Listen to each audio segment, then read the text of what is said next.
Hey budget gardeners, Vita Loca here. Join me today as we pot up some Tithonia seedlings. So let's go.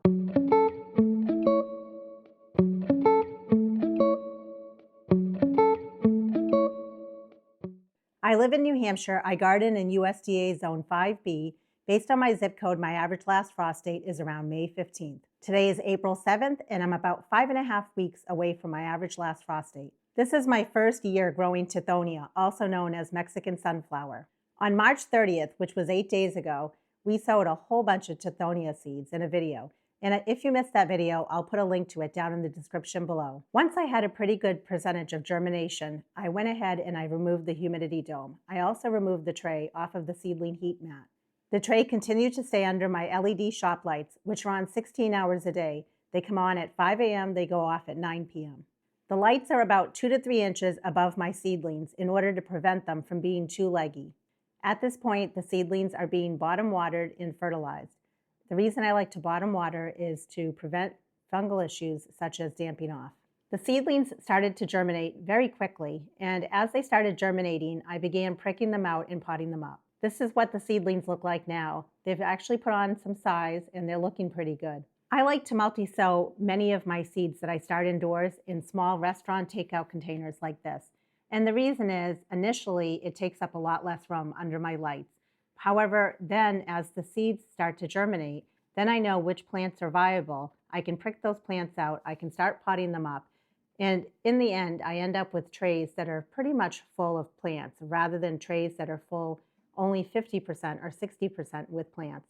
In today's video, I'll be focusing on my process for pricking out and potting up the Tithonia seedlings. It's pretty amazing when you think about it that in this tray there are 66 plants, and 66 plants came out of this little restaurant takeout container. When we originally sowed the seeds, we sowed them in seed starting mix. Now that they're going to be bumped up, they're going to be bumped up into potting mix. There are so many great potting mixes out there. People always ask me, which potting mix do I use? I prefer to make my own potting mix because in the long run, it saves me a lot of money. I do a lot of seed starting indoors, and if I was to buy bags and bags of potting mix, it would get pretty expensive. The recipe for my DIY potting mix is 4 parts of peat moss, although you can use coco coir, and I like to buy my peat moss in bulk from local garden centers. And then I add in 1 part of perlite. Perlite is good for drainage, and I like to buy that in bulk off of Amazon. Next, I add 1 part of vermiculite. I like to also buy that in bulk on Amazon, and the purpose for vermiculite is to retain moisture. And then I sprinkle the top with garden lime, the powder form. And the reason I add the lime is to offset the acidity levels of the pH. If you're going to use coco coir, you don't need to use lime. Someone recently asked me about how much lime am I adding. So for this recipe, it equals about 1 tablespoon of the powder lime. After mixing it up well, I then want to moisten my potting mix. And the way that I do that is by adding boiling water to it. The reason I like adding boiling water is it helps kill off any fungus gnat eggs that might be inside of the peat moss. Once I'm done mixing it up, I cover it up and I let it cool down. Once it's cooled down, the potting mix is ready to be used. The Tithonia seedlings are going to get bumped up into 6 cell packs, and then those 6 cell packs are going to get placed into a solid bottom 10 by 20 tray. The reason it's called a 10 by 20 tray is due to its dimensions. It's 10 inches one way by 20 inches the other way. Some of you have asked me where I get my 6 cell packs as well as my trays. All of my pots and trays at this point I get for free. I get them from a local garden center that has a recycling bin. I also like to reuse anything that I have had from previous years. I have a backyard plant nursery. Oftentimes people will buy plants from me and then they'll come back and return trays and pots, which is really helpful. And then I have family and friends that donate trays and pots. Another place you can check is Facebook Marketplace. Oftentimes people will be giving those type of things away for free or for pretty cheap. Now let's go ahead and plant up the rest of the Tithonia seedlings. When it comes to your potting mix, you want to make sure that it's not dripping wet. So when you squeeze it, there should be no water dripping from it. However, when you let go, it should hold its form, and that tells you it's the right consistency. Here's the 6 cell pack that we're going to use, and notice it has drainage holes in the bottom. That's very important. Whatever container or pot you use needs to have drainage holes in the bottom. Let's go ahead and add our potting mix to our 6 cell pack. It's very important that you fill up your 6 cell pack to the top. You want to press down, and the reason for that is you are trying to get rid of any air pockets that might be in there. If there are air pockets in there, that can cause a lot of issues. And one of the main issues is when it comes to bottom watering, you may not be able to fully bottom water a particular cell. Also, make sure that you're not pressing down too hard, because if you press down too hard and compress the soil, it's going to cause problems for proper root development. It's always good to add labels to your seedlings, especially if you have different varieties of that same seedling. I'll be using a pen to make holes in my 6 cell pack. You can use whatever utensil or tool that you have handy. Since the Tithonia seedlings have very deep roots, we're going to be making the holes almost to the bottom of each cell. These leaves right here, these are called the cotyledon. The next set of leaves in the center here, these are called the true leaves. And since the plants now have their true leaves on them, they can get a half a strength of fertilizer. When it comes to handling your seedlings, you never want to handle them by their stems. If you handle a seedling by its stem and the stem breaks, then the plant will die. You always want to handle a seedling by its leaves. If a leaf breaks, that's okay because there are other leaves on here, and the plant can still photosynthesize to feed the roots and continue growing.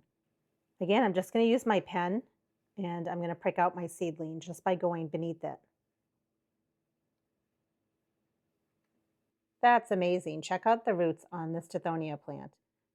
It's pretty impressive. When it comes to planting the seedling, I will make sure that I plant it this deep. It's okay for the stem to be buried deep. The plant will just be stockier, it will grow better. It became a little leggy inside of its restaurant takeout container. And so we're going to fix the legginess for the seedling. And this is why we made our holes as deep as we did in each of the cells. Look how long the stem is, and also quite a bit of roots at the bottom. So we want to accommodate for all of that. I'm continuing to hold my seedling by its leaf, and I just want to guide the roots into the hole, as well as the stem. And I want to be very careful as I do that. And now I can go ahead and start pressing down, backfilling the potting mix around the base of the seedling. And the seedling is going to be so much happier now that we've buried its stem. You can't do that with every single plant, so always research it. But generally, most seedlings are okay if you bury their stems. It just makes it so that they can keep growing and be stockier and not just be so leggy, flop over, because a very leggy seedling is a weak seedling. What I noticed about the Tithonia seedlings was because I didn't prick them out as quickly as I should have, they just started to get a little bit of coloration on their leaves. They should be okay. Those were the cotyledon leaves, and the true leaves look great. I'm not too worried about it. So I'm going to go under here again and take the seedling out. And in this instance, there's a lot of potting mix on the roots. I can go ahead and I can just remove some of it because it'll make it easier for me to get those roots beneath soil level once we pot them up. Again, we're going to guide the roots as well as the stem into the bottom of the cell pack here. And then we can go ahead and we can backfill around the base of the plant. Looks very good. I'm very excited to grow this plant in my garden this year. It'll be very fun to see what it looks like. I've always seen pictures and wanted this plant in my own garden. Many times with seedlings, you might notice that the seed cap is connected to the leaves. If you're very, very gentle, you can remove it, but just know that you also take the chance of really damaging your plant. So just be gentle if you are going to do that.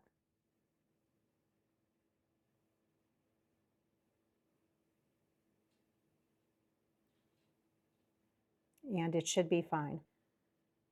When we sowed the Tithonia seeds, I wasn't quite sure about the fact that I had researched that the seeds should be sown on surface level, not buried too deep at all.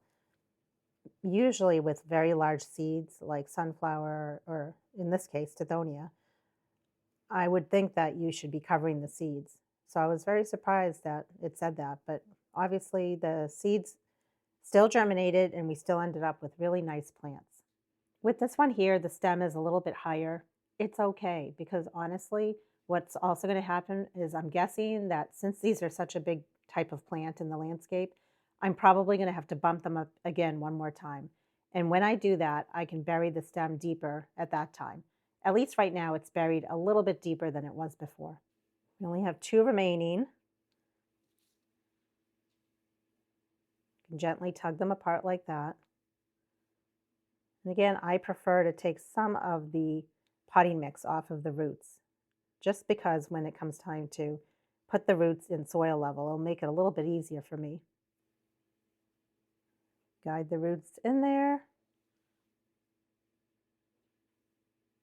Just gently pushing down and then backfill.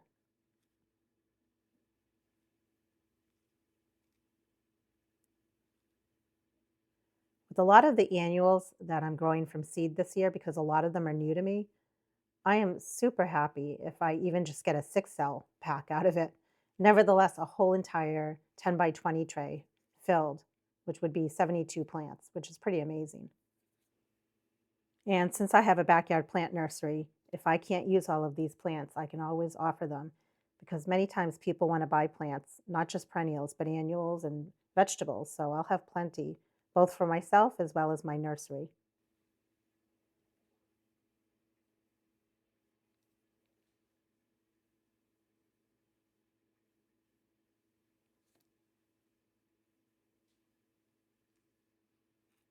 Well, we don't have quite a 6-cell pack here that we've potted up. It's okay. Let's go ahead and add this to its other friends that I've already potted up.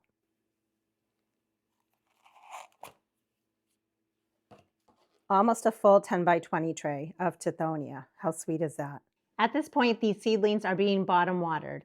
Also, since they have what are called their first set of true leaves, they're also receiving a half a strength of fertilizer. And I like to use Miracle Grow on my flower seedlings. You don't want to give a full strength at this point. That's just too strong and it can burn or kill your seedlings. Also, don't give fertilizer to any seedlings if they only have the first leaves that appear. Those first leaves, those are called cotyledons.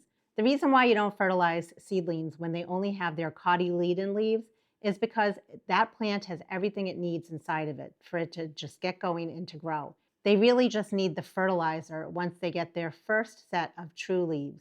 The tray will continue staying under my LED shop lights, which again are on for 16 hours a day. If you want to know more about my grow room and the type of lights I use, check out the video in the description below. Air movement is so important when it comes to seedlings and plants in your grow room. In order to add air movement, I have an oscillating fan that also runs 16 hours a day, and it just makes much stronger, healthier plants. It almost mimics the wind that these seedlings will experience once they get placed outside. It also helps dry off the top of the potting mix. That is very important. You don't want your seedlings sitting in very heavy, very wet potting mix. Are you also growing Tithonia? If so, how are your plants doing? I'll make updated videos to give you a progress on how these Tithonia seedlings are doing, and then when the day comes for me to harden them off and get them out in the landscape. And until the next video, make it a great day with gardening.